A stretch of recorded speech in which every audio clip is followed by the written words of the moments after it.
Hey, folks, welcome to a new episode of the Whiskey Ring podcast.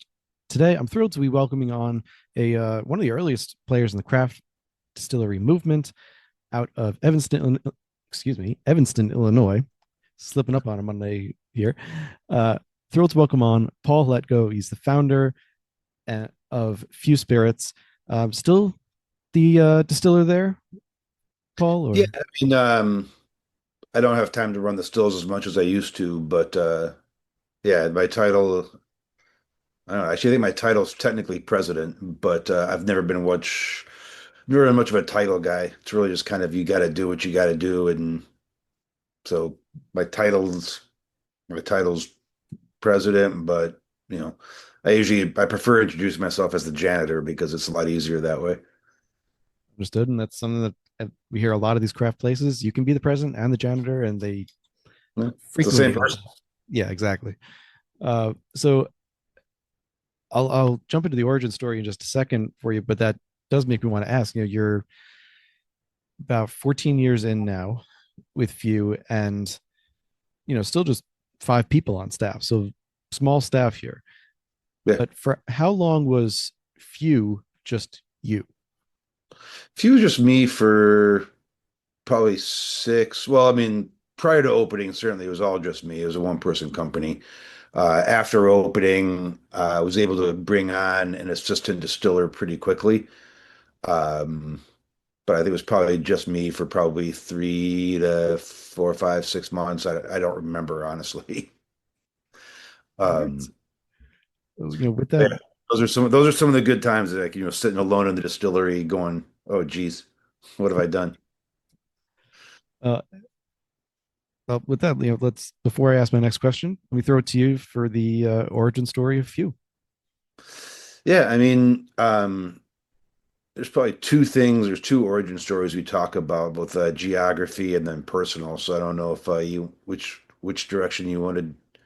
You can hit both. Huh, both. I mean, so a few spirits. We are located in Evanston, Illinois, as you noted, which is really only interesting if you happen to live in Evanston. People get excited about that. But what makes it interesting for outside of Evanston is that Evanston was the birthplace of the entire Prohibition movement. Um, the women that drove Prohibition forward were a group of women called the Women's Christian Temperance Union.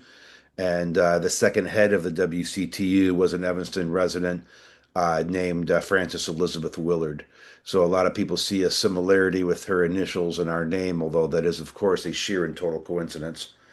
We would certainly never have named a distillery after the doyen of Prohibition in her hometown. That would be a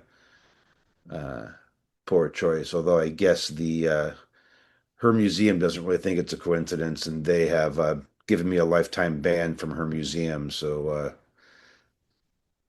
be it. I heard that. I heard it at first, and I was like, "Oh, I got to ask him if that's true." And then I heard you say it on the second one. I was like, "Okay, that's not a coincidence." Did you? Did you? It's a weird question. Did you get to visit the home and museum before you were banned, or like, is your picture on a wall? What's the No, situation? I never actually did. And realistically, again, it's a coincidence. So to the extent they think it's not, well, I wish I was that smart. But yeah, like I've never been inside, and apparently never will, which I think is too bad. I certainly it's definitely true that Miss Willard was an incredible woman who was, well before her time, and in her far too short life, she accomplished more than any of us can ever hope to accomplish. Um, yeah, she had an incredible life and made a fundamental difference uh, in the lives of millions of people, improving the lives of millions of people. And, so I mean, I think there's definitely a lot of people that, even the ones that think that it's not a coincidence, they think it's like a double-barreled bird to her memory. And while it is a coincidence, to the extent it's not, it's much more of a tip of the hat. Like I'll never accomplish what she accomplished in her life. She was just an absolutely incredible woman. I've actually gone, I've gone and given an hour-long seminar about how Francis Willard created the Pax Americana, where America was the world power from the 1940s through the 1990s, prior to China taking over. Um, yeah, you can directly track Miss Willard to the United States winning World War II. Yeah, I mean, I've heard you obviously speak highly about her in question form, and then I didn't read or watch the seminar just because I ran out of time, frankly. But the Also, not but the I most interesting thing unless you're a nerd. no, I mean, I'm a nerd, so I'd find it interesting. I just ran out of time, but I noted that you had given it. I'm like, if the people who run the museum just knew how you'd spoken about her, they would get that it's not a double barrel bird. It's not um, some play. It's really just it's a coincidence. I get it. Yeah, It seems like it could be more than a coincidence, but no. And you you, know, so I got you other said stuff to worry about in my life. right, like then disrespecting a woman who's been dead for almost a century, like Well, that's more than a century, sadly. I more mean, she died more than a way too century. Yeah, young. She was yeah, born way too early. Oh, I guess you could probably argue that one. She certainly died way too young. right. Uh, Yeah. So I don't know. That's for them to figure out their mistake, unfortunately. But until then, here we are. So uh, few for well to jump onto the personal side of things as well. You've described yourself as someone who's a creator. You love to just to create things. You respect the art of insert thing here, basically. Um, and your thing just happens to be making whiskey. yeah, like I like to create, I like to make, and I think over my time on this earth, I've discovered a lot of things that I'm not really good at making. Uh, Many of them I happen to enjoy making, but maybe I'm not so good at it, and that's okay. You don't have to be good at everything to enjoy it. That like being good and enjoying it really should not be connected. I mean, it's better if they are. I mean, if you really enjoy something, you're likely to get better at it, but not always. Yeah, Um, but yeah, I like to make stuff, and it just kind of turned out that I got really lucky, and I'm, not to be egotistical, but I'm really good at making whiskey. I make great whiskey. yeah. And to me, it immediately reminded me of a recent guest on the podcast, Kevin Aslan, who's from Hodling, talking about Great company. yeah, it was a fantastic interview. Loved talking to him, loved tasting the products too. And he talked about his initial joining of the company being in San Francisco and how important it was for him to be creating something tangible in a city known for creating intangible products, internet based things that you couldn't really see or feel. But So that, hearing you talk about creating and sharing things reminded me of that immediately. Your so Vue was such an early player. It's founded officially in 2011. Obviously, had to do some work before that to get it up and running. When you started, 25, 30 non-legacy distillers working in the country at that point. yeah, I don't have Um, an exact number, but I usually yeah, toss around number 30, although like I don't have a count of them or anything. But yeah, you say as early, I would say I was early second wave, certainly not first. right. I was gonna say like after well, you've got the what I call the wave zero of the like Yeah, Clear St. Joe, Creek. Yeah, Hodling exactly. or Anchor, Hodling, which is the predecessor of Anchor of Hodling. right. And Uh, then wave one in the Corsair would be up in there for sure. yep. Yes, there's plenty of people that came before me. Um, No, but early second wave. That I think that fits perfectly. It's at the really at when that line started shooting up uh, on the graph. So something your current head distiller Erin mentioned on one of her interviews that I hear quite often. She mentioned that when she entered the industry, there was a lot of kindness. She had mentors. She could go to anyone. Um, on the flip side of that, you mentioned in a different interview that when you started, at least the industry as a whole was guarded. That was the word you used. And I think looking back at the context, you were speaking more about the legacy distillers rather than the craft. So I'm curious, was was that just about the legacy? Was it different among the craft distillers? And has that scene always been welcoming and collaborative? Yeah, I think the smaller people, the smaller, I don't like the word craft. We'll call them craft for lack of a better word. Craft distillers have always been friendly to each other and collaborative. And realistically, especially back in the day when there weren't any of us, you had to be collaborative. Yeah, I think that, if I was referring to other players as being guarded, it must would have just definitely been like, vendors and distributors and manufacturers and other people. They didn't know what to make of a small distiller. Like they had no idea. Like they're not used to dealing with people like us. They don't want to deal with people like us because you know we've got a lot of needs and not a lot of dollars. Um, so I think a lot of the legacy people were just kind of like they, they were kind of fascinated. Like even today, like we'll bring in distillers from like larger places will come visit us, and they're like, "Yeah, but where are the stills?" I'm like, "Well, that's the still right there." Mhm. And they're like, "Well, you make whiskey in that?"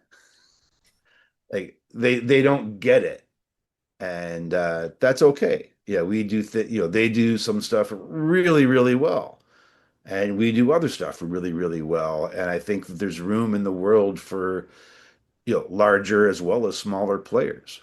Like we can do different things, and that's the joy of craft distilling is we can do cool stuff.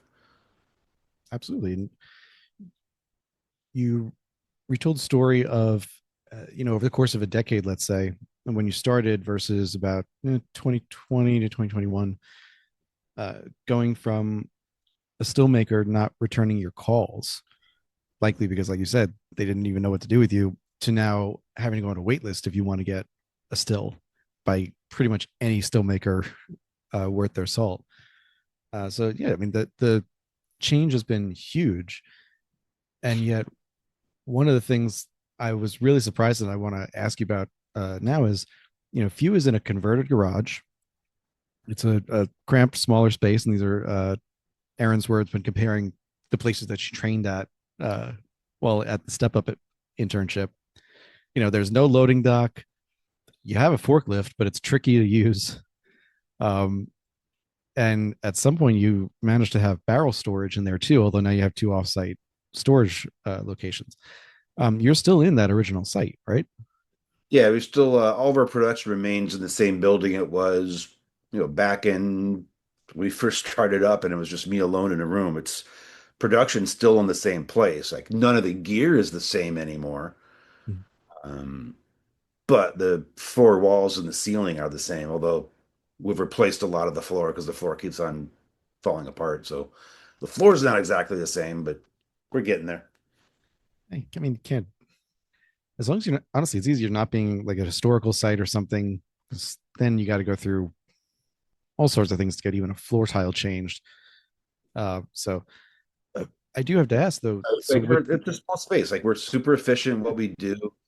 Um, you know, People who come visit us, especially the ones that actually know what they're doing in distilling, look around like, wait, you produce all this whiskey in this space? Like it's confusing to people because we put out a pretty large volume of some of the best whiskey on the planet out of a 2,700 square foot space. Yeah, it's it really is remarkable, and I was looking at some pictures. I'm sure it's even more impressive in person, but the perspective alone just seems like efficiency. It doesn't seem crowded per se. I wouldn't say you could hold a party in there, but We um, have.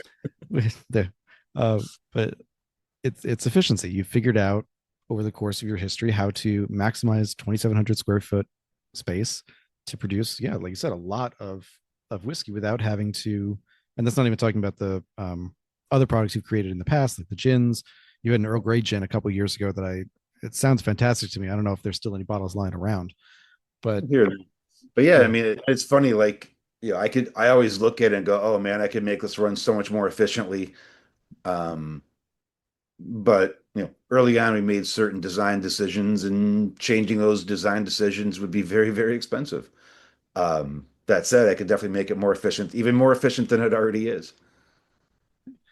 So with uh, the location too, I think when you started the distillery, you were living in Evanston. Hmm? Still on. Um, so, so, so Evanston, as we alluded to before, with Francis Willard, like this is a city that you said it was founded to outlaw alcohol. Correct. It's and we should know the city itself today, or modern version of Evanston, was very receptive to your project. They were supportive. It still took a couple of years to get all the things changed, but they weren't looking to block your path. Uh, No, the city was very, very helpful. That said, I am the guy that killed Prohibition dead where it was born. right. And That's so like, it's a change. Like there was a lot of, wait, you're going to put a distillery in Evanston? There's confusion, but not really so much anger or right. rejection. Like even going to the city, the all the city council meetings and so on, the reaction was always, wait, wait, wait, hold on. So what you're saying is you're going to do this? That's so cool. Right. I mean, other than the fact that you were living there and it does have this history and strong association with prohibition, was there I guess not was there a reason not to go to Evanston? Because I mean you're living there, it's convenient, of course, if you can find a space.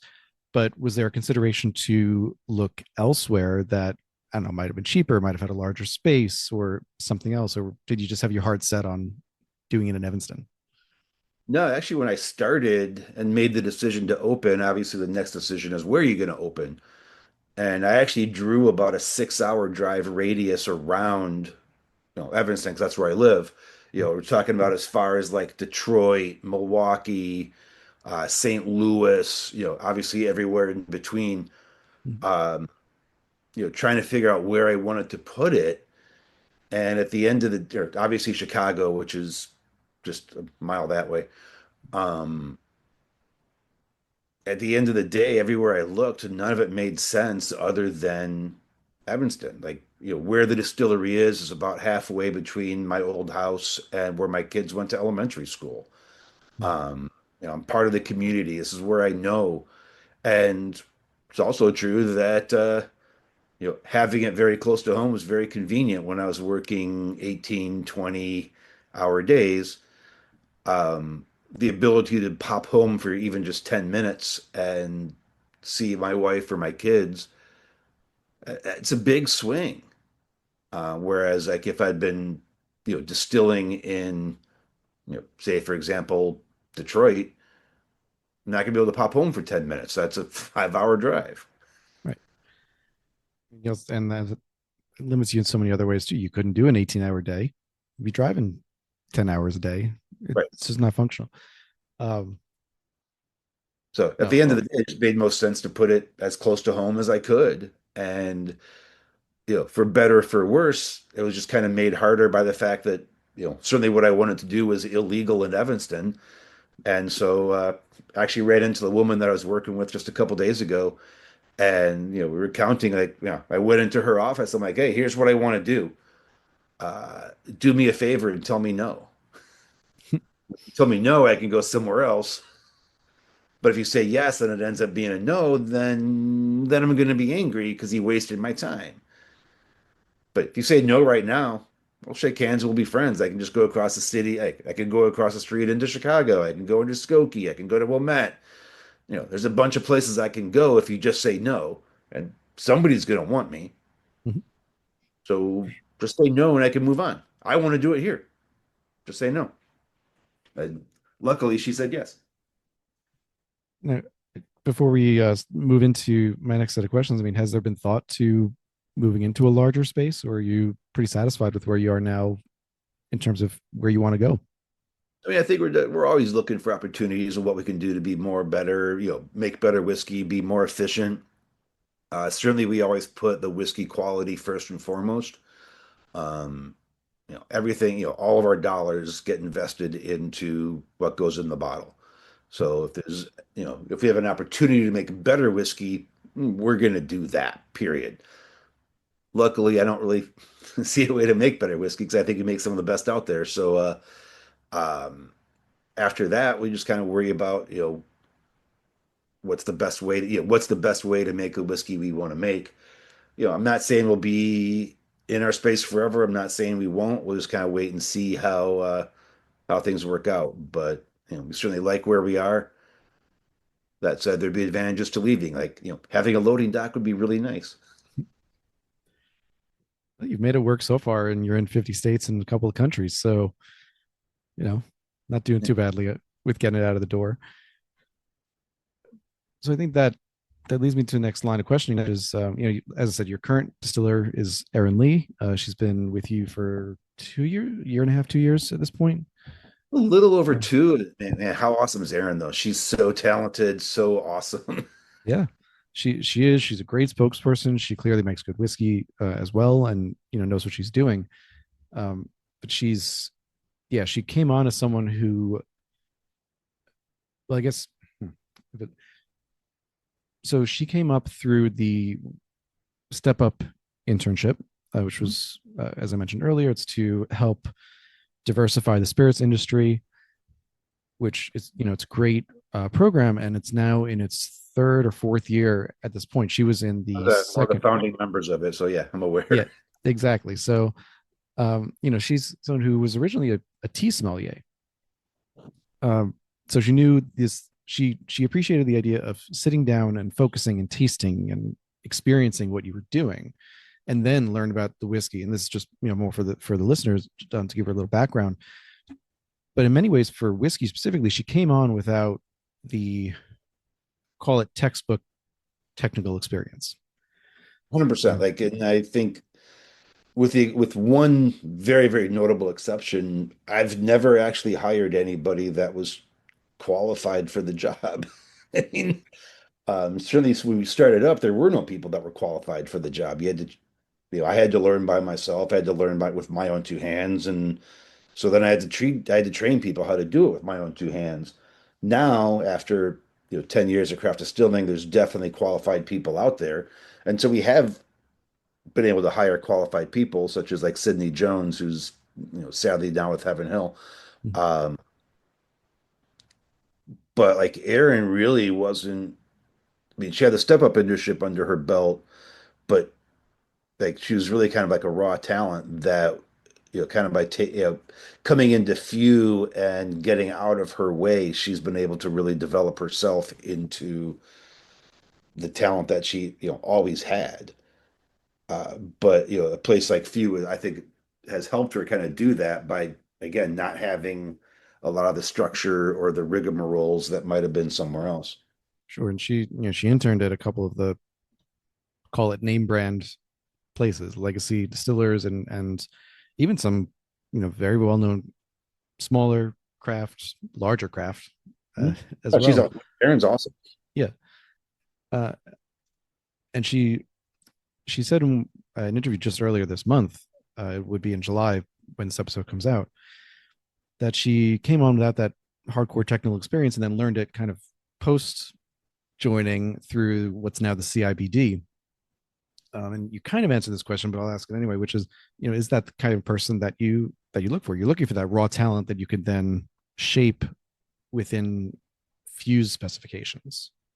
Yeah, like we even today we really don't necessarily look for people that have any idea what they're doing with the still. We're really much more interested in people who are creative and artistic and are motivated by that. So people like Aaron, coming out of tea and fashion. Uh, like I could teach you how to make whiskey. I can't teach you to have a palate. I can't teach you to care. I can't teach you to, I can't teach you to be cool. I can't teach you to be somebody I want to hang out with. I can teach you how to make whiskey. That's a very doable task, but I can't teach you to be who you are. And those are the people that have done great with us. People like Aaron, people like Riley. It kind of comes out of woodworking. Like I don't really see a huge difference between the art of woodworking and making music or being a photographer or dancing or like these are all just creative artistic pursuits that they're all expressed differently, of course. Like your skill in making wood in woodworking is not going to directly correlate to skill making whiskey, But that mental mindset of creativity and making, I can't teach that. You have to come with that. I can teach you to make whiskey, but I can't teach you to care.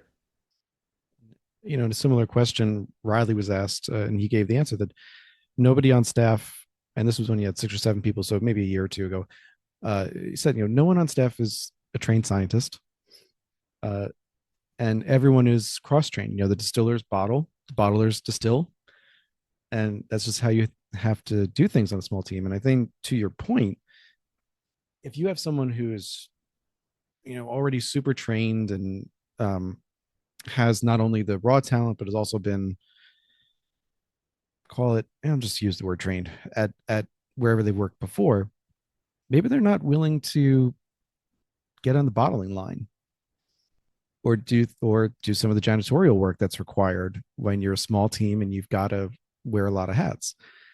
Now, It's granted, always it's different. It's always yeah, difficult to find the right people, but when you find those right people, they're stars, and that's what we've got. right. As I said, that speaks to the passion. If you've got someone who loves distilling, loves whiskey, but is willing to bottle because it's part of the whole project, you can't teach that. Um, so with that, I'm going to move into the products a little bit. I should say Riley, just to give him the right shout out. He's director of operations for a few. He joined you as an assistant distiller and has worked his way up over the years.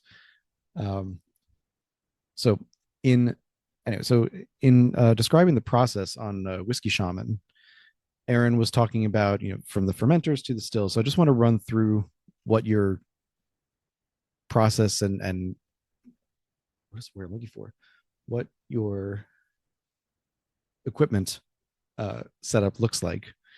Hmm? Um, I'm going to run through it. You correct me where I have misheard, and we'll go from there. So you've got fermenters that are about 30 barrels large.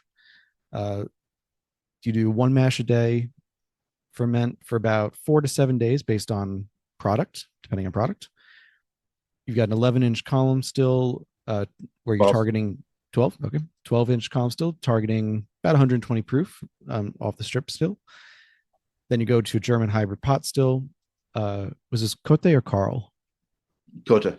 Cote. Okay. Cote still, where you run down to about 120 to 125 proof after that and then proof down just a bit more to 117.5 for barrel entry. Yep. So when it started at the end there, that 117.5 barrel entry, very specific, very unusual. I don't know if someone else doing that number, period, let alone consistently. So how did you arrive at that as your barrel entry proof? Experimentation. Obviously, to be called bourbon, the max it can be is 125. You can go as low as you want, um, but your max is 125. And so what we just kind of did is experiment to figure out where that right balance is between to get the flavors that we want. Like if you go all the way at 125, that's the most economically efficient because you're not barrel aging water. The lower you go, the less economically efficient it is. Like if you barrel, let's say, 100, like you're barrel aging a pretty decent amount of water, and that water is really not going to change. Mhm. That said, it's less about the dollars and more about getting the flavor that we want. And so, like, we just played around trying to figure out where that right balance was between the flavor we wanted and the economics do in fact matter. But flavor matters the most, and that's kind of where we figured out that's where the right little balance is we get the flavor we want, and it's not economically suicidal. It's good balance. And you said earlier that the equipment has changed over the years since you started. Uh, as now you got a 12-inch column and a German hybrid pot still. What was it originally? So we originally just had the same German hybrid pot still, but about a quarter the size we have right now. So as we could, as we when we started and as we continue to grow, we just kind of moved up from a smaller still to the larger hybrid pot, and then we added in the column. We started off with, you know, really, really small fermenters, and our batch size was super, super small. And we kind of grew into much larger mash tun, grew into larger fermenters. Um, and we just, we kind of grew into larger and larger equipment. And so the original equipment kind of went by the wayside. Yep. We even had Life. to replace our boiler at one point because the boiler just wasn't cutting it. Those are all good things. And let's keep in mind, as this growth has happened, still doing one mash a day. So not, a crazy amount. And that ends up being, depending on the product, somewhere between 2 and 4 barrels a day. Hmm? So you're making anywhere from 700 to 1,400 barrels of whiskey. And that's assuming you're distilling every single day. So still, it's a question of scale. Like it's still not a massive operation, but you have grown so much from where you started. Yeah, we're like it's always funny when we look at, like, the quote legacy distillers, they just kind of look at us as like, the wart on the side of a pimple. Mhm. And then, you go look at some of like the smaller craft people and they see us as these gargantuan, huge operations. And we're really a small place. Anybody that thinks we're big is confused. But yeah, we're super small. I mean, it's a team of 5 people. Like you said, it's 2 to 4 barrels at a time. Um, yeah, it's a hell of a lot bigger than when it took me 2 weeks to fill a barrel. Um, Now we can do 4 a day, but it's way smaller than the big guys, obviously. Yeah. So your original background before the distillery got started, you had done 20 plus years of home brewing. In addition to your quote unquote formal jobs, like the day jobs, you'd done 20 years of home brewing, and there was a family component to that, which I want to touch on a little bit later. You said in addition to it being economically disadvantageous to uh, have a lower barrel entry proof because you're then barreling water. Um, you also have said you focus on flavor in fermentation rather than in the barrel. Hmm? You're, the barrel can only do so much. Now, we both know we've heard people in the industry at both small and large distilleries say anywhere from 50 to 90% of the flavor comes from the barrel. Wildly crazy numbers. But for you, you're trying to create what you call the house style of that cinnamon, the tart cherry, other certain flavors in the fermentation phase instead. Hmm? So for you, do you have like kind of a gut estimate of what you would put your ratio as to what flavor is from the fermenter versus the barrels? I mean, to me, barrel is a more of a processing than a flavor, and I think you can't, like, certainly you can't pretend the barrel doesn't have a strong influence on flavor, Sure. but at the same time, like, you're drinking alcohol, and we're going to flavor the alcohol rather than anything else. Um, and anytime you're getting something like 90% of your flavor coming out of a barrel, it's probably because it's been sitting in the barrel too long. Um, like, if all you taste is barrel, that's not complex, that's not rich, those aren't deep flavors. That's tastes like licking the inside of a barrel. Um, Whereas, like, for me, I'm looking for, yeah, I want to taste the wood, yes, because oak is in fact delicious, yes, but so is really well-made alcohol, and so are all these wonderful flavors that we can get in the fermentation. All your esters and your congeners that you create when you actually make the alcohol in the fermenter, like, that's where the flavor's coming in. I think that's one of the things that we do different. Frequently I'll talk about things as, you can take the approach of making your whiskey in a barrel, or you could take the approach of making your whiskey in the fermenter. And we try to make our whiskey in the fermenter and then use the barrel to shape that rather than throw a bunch of whiskey in a barrel and wait for the flavor of the barrel to take over. You can make great whiskey that way. I'm not trying to make, I'm not throwing stones at anybody that does it that way. I talk about what we do that's a little bit different, and I think that is very different. We take a brewer's approach to making whiskey rather than a distiller's. Um, and probably that's partially because of my family background and what I used to do.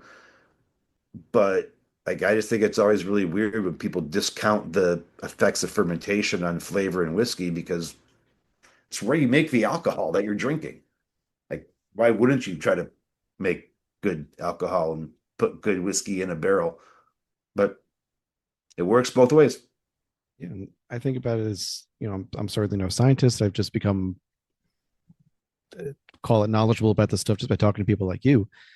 And it seems to me, once you're putting something in the barrel after it's been distilled, mash, everything before that, once it's in the barrel, you can't do anything to it other than add water. So, and I mean, you can rebarrel it too into something else. But the point being, you can't really do anything to the base spirit to change what you've put in other than just let it age and see what happens. So if you You put can heat something it in, up, you can cool it down. I mean, you can play around with your temperature, both naturally as well as intentionally. I mean, there's certainly people that intentionally put in heaters and coolers in their ricks so you can get it hotter and colder. And these things certainly matter. Um, but that's not what we do because we don't. right? Yeah. Again, I'm reminded more of like, Hodling's thing of they started as Anchor Brewing, so they've come with the brewing aspect, but they also have the focus on, having that 24-month air dried wood and the high quality barrels. So the balance of put something great into a barrel, also use the high quality wood. So I keep coming back to them as a comparison. Hopefully it's a complementary comparison. Oh, That's certainly how I mean it. if you're comparing me to Anchor Steam, that's definitely a compliment Yeah. to So me. that's how I mean it. So that's good. Um, so I do want to mention, for different products, you've got different yeasts Hmm? that you're using. So you've got the Belgian beer yeast for bourbon, a red wine yeast, Syrah from the Loire Valley for rye, Kvike yeast, which I'm not sure which product that goes for, but I know you have the Kvike yeast, plus all that in longer fermentations, anywhere from 4 to 7 days, depending on the product, that go into malolactic fermentation. So, walk me through, how did you decide, like, number one, that you were going to use different yeasts, and that could be part of the brewing tradition, and what yeast and fermentation techniques were going to work best for each of the products you wanted to create? It's really started off with the fermentation, with the experimentation in fermentation, and exactly like you said, it's the brewer's approach. A lot of what we do is just brewing 101, and I'm not sure why it's unique or controversial in whiskey, but it is. Like yeah, we use different yeast for different products. Same as that's what brewers do. Like it's beer 101 is what we do, not really even advanced. Controlling the temperature of fermentation, that's a brewer's thing. That's not really a legacy whiskey thing, but again, it's beer making 101. So, how did we end up there? Well, it comes out of the beer background. And, I think it really matters. Again, like we're proud of the way we make our whiskey. We're not throwing stones at anybody that makes it a different way. Part of what makes us different is we make our whiskey differently. Um, and it shows in it shows in the glass. Sure. So where do you use the Kvike yeast? We've played around with the Kvike a few times. A couple years ago, it got super hot in the brewing world, and so we were playing around with it to see what would happen with it. Like you never know. Like Yeah. you talk to all the yeast companies, and they say this or that about their yeast strains, and that's all great when the yeast company says it, but so like what happens when the rubber meets the road in our facility? You got to play around. And even back in the day when you figuring out which yeast to use, we didn't just randomly pick them. We experimented. What yeast do we want to use? Narrow it down. Like, what temperature are we going to ferment it at? How long are we going to ferment it at? Um, What's the pitch rate we're going to use? Like, all sorts of these, all sorts of these kind of foundational questions that would be expected in beer and are unique in spirits. And that does intro me into the additional non-yeast saccharification you've got, which is you're using koji in some things. Mhm. So this was something that Riley is particularly passionate about. He spoke in blanking on which podcast it was now, but he spoke about it again quite passionately, and how this was really just something that caught his interest, and he went down the rabbit hole. You That's know, definitely what happened. yeah, But yeah, yeah, Riley, man, I can't say enough good stuff about Riley. But yeah, everything you said is absolutely true. Like we play around with Koji. I believe we have the largest Koji production facility in North America dedicated to spirits, hand built by Riley. Um, and like Koji's a really cool saccharification technique. Like you get these wonderful, cool flavors that you aren't going to necessarily get from malted barley. Um, and that's what makes it cool. Like you get different flavors. It's not just, hey, this is a cool distilling trick. Look at how cool I am. We can use Koji. Like, where does that meet the road in the glass? And you end up with a really cool product. So that's why we use it, not just because, hey, look at it's not just a for sure, stupid trick. for It sure. creates really cool whiskey. And at the end of the day, like if you go back 100, 100x years, Koji use was very common here, it's not just in Japan. And frankly, it was a little bit of not the best in human nature that resulted in Koji being unfavored. Yep. And if you want to hear more of that story, actually, listeners, if you haven't already, you can go back to some of the earliest episodes, like talking the first 50, probably first year. There are two episodes, one with both with Chris Pellegrino and Stephen Lyman of Honkaku Spirits, one talking about Japanese spirits broadly, and one about Takamine whiskey that they helped create. And Shoichi Takamine is the person who in Illinois, in Peoria, Illinois, was really pushing for the koji fermentation because at that point it was a more efficient saccharification than malted barley was. So Yeah, again, like yeah, Koji's fantastic and it yeah, works. But you could probably guess with a name like he had Takamine, yeah, why it became unfavored in the early 1900s. exactly. Which it's very unfortunate, as you said. It's not a great part of human nature, uh, but here we are. Now, when But we're bringing it Riley, back. yeah, when Riley came to you with this idea, like, hey, we want to use koji. I want to try koji. What was your initial reaction? Uh, my initial reaction was fuck yeah. Um, you know, especially like back in the day, like when Riley started, we had an unofficial policy that everybody at Few was, required to be too strong of a word, but kind of expected to come up with at least two new whiskey recipes a year. And it was always the judge on that was always going to be how fun is it rather than how much money are we going to make with it. And so everything was like, why is that going to be fun? Why is that going to be fun to drink? Never how much money are we going to make? It's why is that going to be fun? And when Riley came up with this concept of Koji, I really didn't have to ask why that was going to be fun because that was immediately like, oh, that's going to be fun. And yeah, we kind of got lucky that it actually is really good too. Certainly, there's a lot of recipes we made that were fun, but maybe weren't so good. Those never see the light of day, but Koji sure does. I have a question about those unreleased things as well that I'll get to later on. But when you guys use koji, as I said, it's not for every product. There are some that are just straight up malted barley and the endogenous enzymes that By are in far there, most. by far most. But when you do use koji, as far as I know, it's just for saccharification. It's so you do the simultaneous koji and yeast um, when you're using it. So that dual pitch, I haven't heard of before. I haven't seen done. How does that work in practice? I'm not sure, like koji really is a saccharification thing rather than a like it's saccharification. There's certainly like in China, like when they make baijiu, they use a qi, which is a very similar to koji, but it does have yeast in it. Like you're not going to ferment without yeast. So Sure. yeah, I when we guess I was saccharify, like, you're not going to ferment. Your yeast can't ferment without saccharification.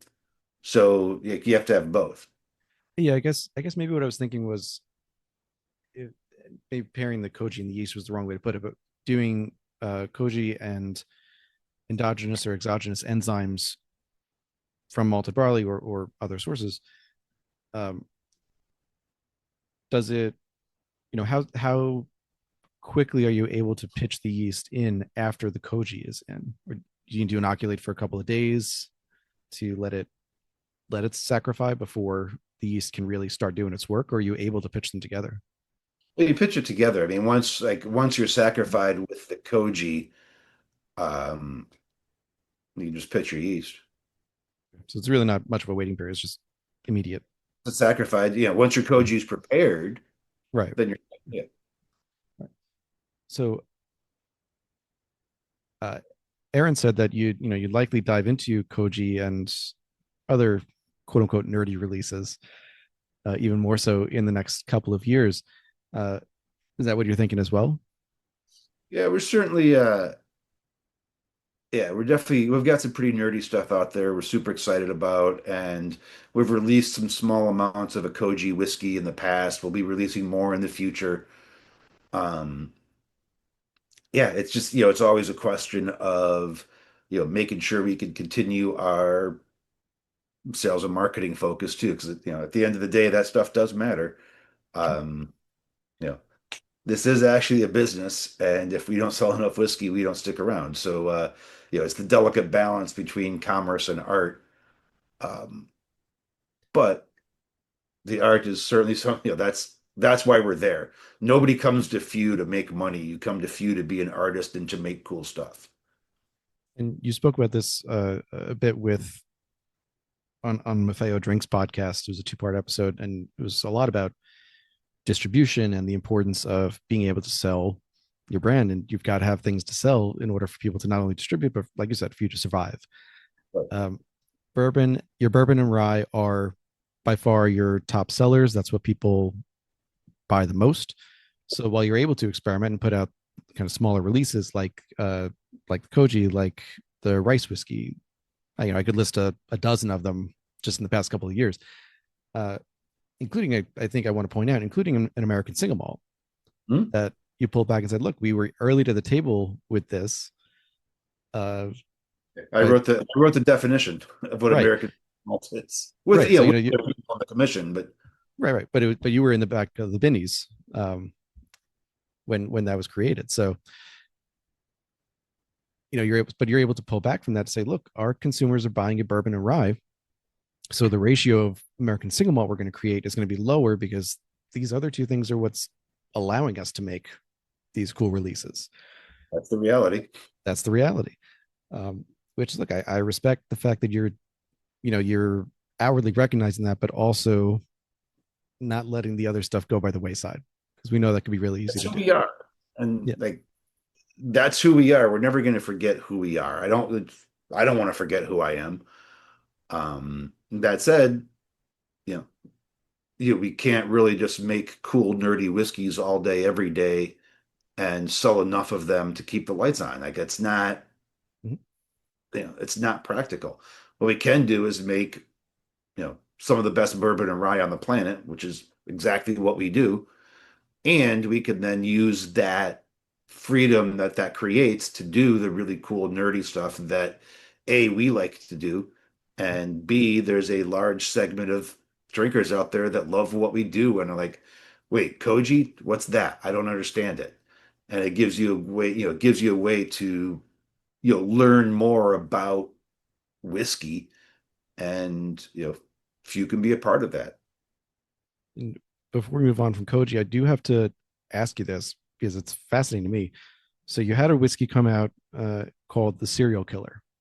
Hmm? cereal spelled like a breakfast cereal, and it had a label with a figure in black holding a scythe, looking at the World's Fair dome from the 1893 Columbian Exposition. I gotta ask, is this an homage to H. Holmes in any way, or is it totally unrelated? It's a total coincidence, obviously. Okay.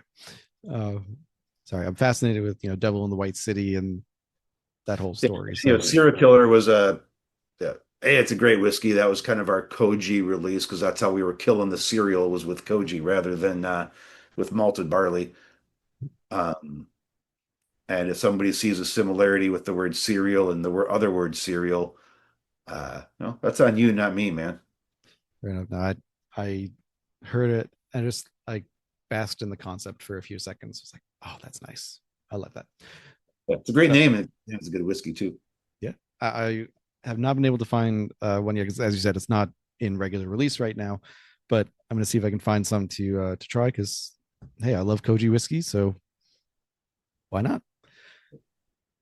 So moving on to the last part of production, then we'll get into some of the other aspects of what Few is doing with maturation. We mentioned earlier you've got now two offsite barrel storage sites. What are those built like? Um, I mean, they're industrial buildings in Evanston, Illinois. One is primarily brick. Back in the day, 100 plus years ago, was actually an ice house where they would store the ice they brought down from the frozen lakes up north. Um, they'd unload it and super well insulated because it was designed to keep all the ice cold. And so now it's kind of cool because it really is, it really holds temperature for a long time. So like it stays relatively warm in the winter, relatively, and then it kind of gets colder as everything outside it holds on to the heat, and then it cools down slowly, and then it takes a while to heat up in the summer. So like in this winter, it's certainly much colder. In the summer, it can be downright oppressive in there, but it just kind of takes time, and there's this kind of nice little time gap where you get really good temperature variations. Another one of our buildings, a little more cinder block. Um, doesn't hold temperature quite as well, so you still get that same variation. Um, yeah, I talk a lot about, when you are maturing whiskey in barrel, temperature variation is a very important factor for the American style of aging. Um, and there's technical reasons for that, there's historical reasons for that, but temperature variation is a very important part of American style aging, and we certainly get a very great deal of temperature variation for sure. It sounds like it's the variation is so important for. I mean, if you're listening to this podcast, you know why the temperature variation is important, for sure. But within that, you can get cases where the variation is so aggressive and so quick that it can almost shock the whiskey. It sounds like, at least in the first location, it's you might get a huge swing if you look at it from a year over year or season over season viewpoint, but it's a gentle rise. Might get Yeah, very hot, but it's not going to just flash hot. yeah, And it even in the doesn't cinder block, same. takes forever to move it. Even the cinder blocks over on Dempster, like it's there's a great deal of temperature variation, but also at the end of the day, when you're looking at storage stocks of a couple thousand barrels, that just that mass is a substantial amount of mass that has to heat up and cool down. Exactly. So you're uh, just doing like back of the envelope math here. So you're going to 117.5, coming out anywhere. I've seen like 124 to 131 at a cask strength. So it sounds like you're losing, aside from the first year where you always lose a lot just straight into the wood and a little bit more in that first year, what, 3 to 4% a year? Yeah, depends on your time frame, but yeah, 2 to 4% a year, which I think is pretty average for American aging. Yeah. I mean, I'd even put it kind of on the lower end of, we're used to Kentucky as the benchmark. So that's like 4 to 6%, 3 to 5, depending on whatever year it is. So saving a little bit more, but you're not losing a ton. and you're not going up to ridiculous like hazmat proofs in the Well, I barrels. mean, also don't forget, like if you're going to go up into hazmat, you've got to be aging for a long time. Right, right. So maybe that's true. Maybe if you're going for like if you had a barrel that was 10 years old, maybe it goes into hazmat territory. We've had barrels that are well over 140. But it just again, it's barrel by barrel, and every barrel's going to be individual and different, and all that. Sure. So one last thing on the maturation, then just want to go to our last segment. Riley let slip. I don't know if it was intentional or unintentional that there is some malted rye in the warehouses. Now, Yep. he couldn't say more. I'm wondering if you can. Um, yeah, I mean, we always play around with different mash bills and different whiskeys. That's just the reality, like I said. Sometimes the public gets a chance to see them. Sometimes they don't. Just really kind of depends on if the experiment is successful or not. And as you mentioned earlier, and you also said on crafted conversations, there have been a lot of experiments you worked on. If you're expecting every team member to come up with, let's say, 2 experiments or 2 recipes a year, that's a lot of experiments over the course of a couple of years. There have been ones that worked, public sees them. There are some that haven't, public doesn't see them. Do you have kind of a running list of ones that you're like, I want to get this right? This feels like it's something that could work, but it just needs, you need to keep revisiting it a couple of times?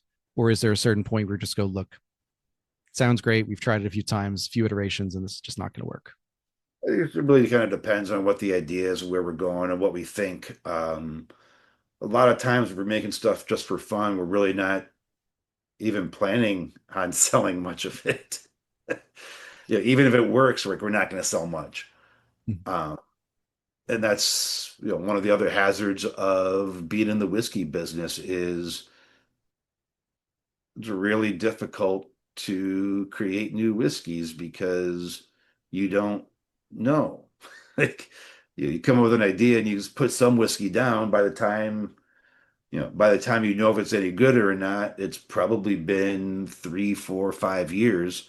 Maybe it's not even sellable yet, but it's been some time before you even recognize if anything's going to happen to it that's good or bad. So how much do you put down originally if you have no idea if it's going to be good or bad? If you put down too much, then you're wasting money. If you don't put down enough, then you're wasting money.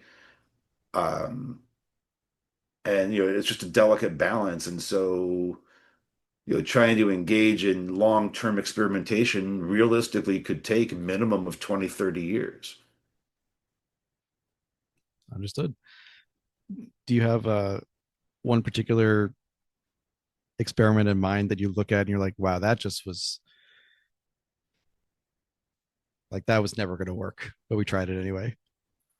Um, no, I still don't know why this didn't work. I still think it should have worked, but we did this did not work. It was disgusting. But we did a whiskey that we aged in hot sauce barrels, and we thought it was going to be really, really good. And it wasn't. It was the best thing I've ever put in my mouth. And so that never saw the light of day other than as a gag to our friends going, hey, you got to try this. This is awesome. And then, they'd smell it and give you a little stink eye. Like, oh no, it's really good. You got to try it. And they'd sip it and yeah, Look, much hilarity would ensue. all I'll say to that is there is a very large company, legacy distiller, that did put out a whiskey aged in hot sauce barrels, or at least finished in hot sauce barrels. And the distiller's condition for releasing that was that they would never do it again. So, She's a good friend of mine. yeah. And if you know, you know, and if not, I'll let that one lie That as it said, is. that product was worlds better than the one we made. So Okay. in the defense of that legacy distiller, that I didn't love that particular product, but it was way better than what we made. I, I I like people who give credit where credit is due, so I'll leave it at that. Um, so I want to move into the last segment, which is it does go back more to the personal side of things, the personal professional connection. You are, by every interview I could find, in your own words and in others, someone who has an intense hatred of authority, uh, and an abject refusal to work for others. I respect that. Totally understood. I'll leave that part at that. But to me, there are a couple of things in your history within the industry that I wouldn't say doesn't doesn't jive with that, but seems to be kind of an exception. So I'll give you the example. You were present at the birth of the ACSA, Mhm. present at the birth and really an integral part of the birth of American Single Malt Whiskey Commission. Two organizations built to define and support categories, emerging categories of whiskey. You know, you've been on the Discus Advisory Board. I don't know if you're still on that. I didn't have a chance to check that, but not anymore. Okay, but you were My on the term, Discus. Yeah, yeah, Mike, no beef with anybody. My term ended. no, yeah, of course. Um, so these are arguably, at least in my mind, they're organizations of authority. They're helping to create regulations and define things. Do you feel like there's any tension between that, like, hatred of authority and being part of something that inherently defines? I think it's a delicate balance. I mean, I would disagree that ACSA or anybody else is an authority, but at the end of the day, working together with other people, like I'm not going to tell somebody what to do, and God help you try to tell me what to do. Um, that said, I mean, there's areas where regulation is beneficial, and I think like looking at American single malt, I think that's a perfect example that it's not about what we want, it's about what the customer wants. Like, we are American single malt makers and we're running out asking people to pay 50, 60, $70 for a bottle of something called American single malt. You're entitled to get what you expect. Maybe you're going to like it, maybe you're not. That's a separate issue, but you should get something that is in the ballpark of what you expect it to be. And when the definition of single malt in Scotland is diametrically opposed to the definition of malt whiskey in the United States, it's not fair to the consumer because they're not getting what they want. They're not getting what they expect. And so, you know, allowing people to have the creative freedom to make the whiskey they want to make the way they want to make it, while also protecting the American consumer from stuff that's not what they expected. I think that's the point. And so, like you say, that gets authority, and yeah, I get where you're coming from. But the American Single Malt doesn't Commission doesn't tell you how to make whiskey. We would never tell you how to make your whiskey. You just can't violate the consumer's trust and make something that is not single malt in their mind. Like there has to be a matchup. Like for example, like malted rye. Like is malted rye American single malt? It's a malted whiskey. The consumer thinks that malt whiskey is malted barley. So no, you can make all the malted rye whiskey you want to make, but the consumer expects malt to be malted barley. So that's not American single malt. Right. So in that case, you would just call it American. You could call it American single malt rye. Right, single malt rye. It's just Right. not American single malt. Right. And then it's up to the consumer at that point to know, all right, this is a rye versus a barley. And if they can make, Is this what I want? right. I'm spending 50, 60, 70, $100. Am I getting what I want when I buy something called this? Right. And And if you want malted rye whiskey, and you should because it's really good, it is. I love it. get it. You want American single malt because it's good, and it is, get it. Yep, that's fair. And the second half of that is, Few was first part of the Samson and Surrey portfolio and then acquired in 22 by Heaven Hill. Correct. Now, obviously, it's worked out well. There's several huge benefits to working with a company like Heaven Massive. Hill and also with Samson and Surrey to that point as well.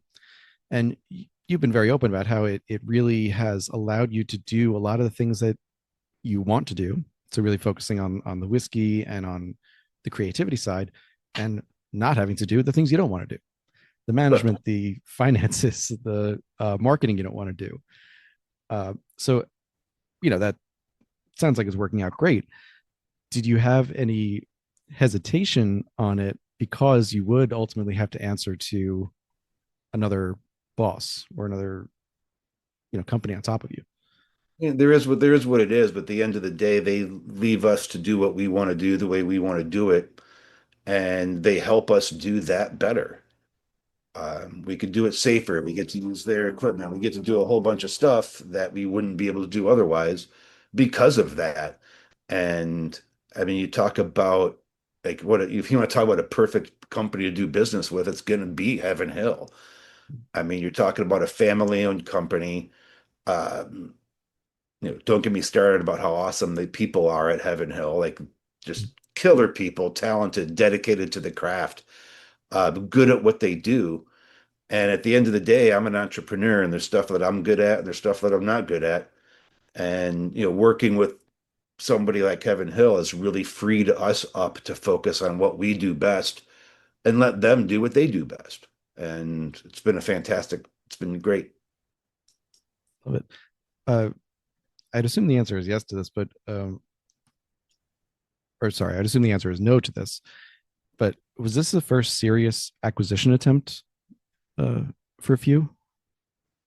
What do you mean? So like had so ultimately you said yes to the acquisition. Obviously. Uh, Obviously, yes. Had there been other proposals put forward to you in the ensuing or in the previous years that you're like, it's just not right for us?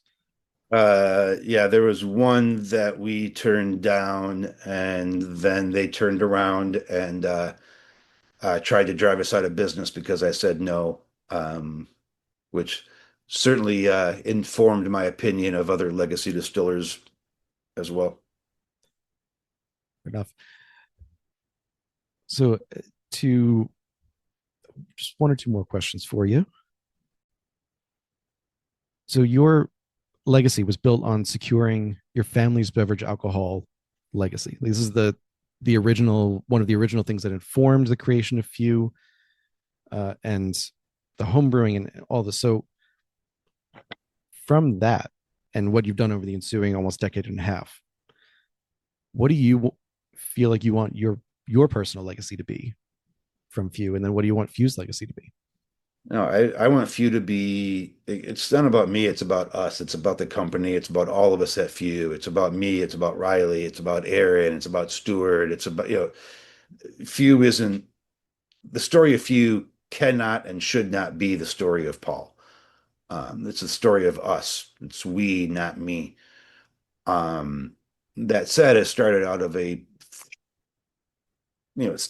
family legacy and building and creating new and cool stuff. And, that does come out of my family legacy. My before World War II, my grandparents owned a major brewery in the Czech Republic. Nazis invaded, stole it, and murdered the entire family in the camps. you know, yes, the attempt to bring back family legacy certainly plays an impact on the origin of Few and who I am and why this all exists.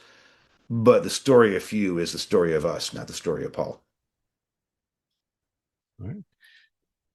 I will just throw out there that people should definitely check out both on the website and in other interviews the collaborations you've done with bands such as Smashing Pumpkins, Alice in Chains, the what is the name of the motorcycle brand? I'm thinking Motor Black Hole Oil. Motorcycle Club, Flaming Lips, They're Shook Flaming Under Lips. Summers, Bloodshot Records. Yeah, the collaborate are just fantastic. You've said on Whiskey Rocks, you've said no to a few bands that 14-year-old Paul would kick your ass for rejecting. Very true. So um, there's that. And then I will also put in the show notes for this episode a little write up on what I agree with you on, which is how unethically underpriced whiskey is, especially compared to a t-shirt that was made 2 weeks ago. Yeah, like everybody, like, oh, whiskey's so expensive, but I mean, a bottle has 15 pours in it and costs 40, expensive whiskey costs 40, 50 bucks, 100 bucks.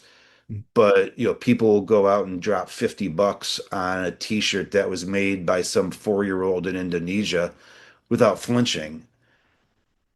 And they'll go, oh, $30. I'm not going to pay $30 for a bottle of whiskey, which is something I'm passionate and care about. Oh, but $50 for a t-shirt? Oh, that's fine. Yeah, no worries. And I think that's weird. I agree with you. I agree. So with that, Paul, I will let you go. I know you've got stuff to do. You've got a call to go to. Thank you in advance uh, to you for this conversation. Thank you to Georgie Bell and to Allison Park for suggesting that I talk to you and get connection with you. It was really a pleasure to talk to them and to Love have you on. Allison. Yeah, Yeah, it thanks was for having me on, David. absolutely. So, Paul, I'll be in touch. I'll let you go. Thank you, everyone, for listening, and I will see you next week. See ya. Bye. Cheers.